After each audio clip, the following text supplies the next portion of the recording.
Vote দুইভাবে করা যায়। একটা ভোট হচ্ছে এলাকার ব্যবসায়ী, সাদাবাজ, এই যে মাদক মাদক ব্যবসা যারা করে তারা, মাটি যারা কাটে তারা, টেন্ডারবাজ, ওদের সাথে বসে একটা ভোট করা যায় যে আমি ওদেরকে বলবো আমি তোমাদের দায়িত্ব নিব, তোমরা আমার ভোট করে দিবা।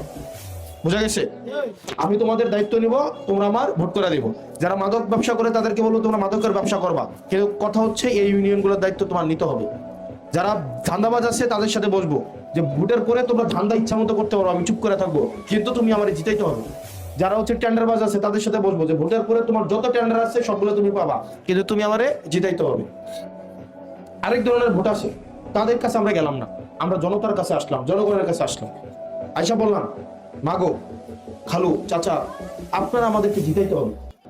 আপনারা যদি আমাদের দায়িত্ব নেন তাহলে ওই চান্দাবাজদের আমরা ঘুম হারাম করে দেবো। আপনারা যদি আমার দায়িত্ব নেন তাহলে ঋণ খেলাপিদেরকে দাউদকান্দির দিকে ঢুকতে দিব না। আপনারা যদি আমাদের দায়িত্ব নেন হয়তো মাদক ব্যবসায়ী দেবিদ্বার থাকবে, না হয় আমি দেবিদ্বার থাকবো। এখন বলেন আমি কোন প্রক্রিয়ায় যাব? আপনার কাছে যাবো নাকি ওদের কাছে যাবো? বলেন, তার কাছে যাবো? আপনাদের কাছে আসবো? ওকে। যদি আপনাদের কাছে আসি, আপনারা কিন্তু খালি মুহে বই থাকলে হইতো না, আমরা কাম করতে হইব, কাম কিন্তু করার লাগবো।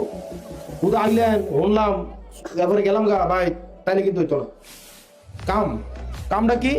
আপনারা অন্তত প্রত্যেক দিন প্রত্যেকজন 10 জনের কাছে ভোট চাইতে হবে। কয়জন? তো অনেকে কইতে এই চ্যানেলে নতুন হলে অবশ্যই সাবস্ক্রাইব করে বেল আইকনটি বাজিয়ে রাখুন।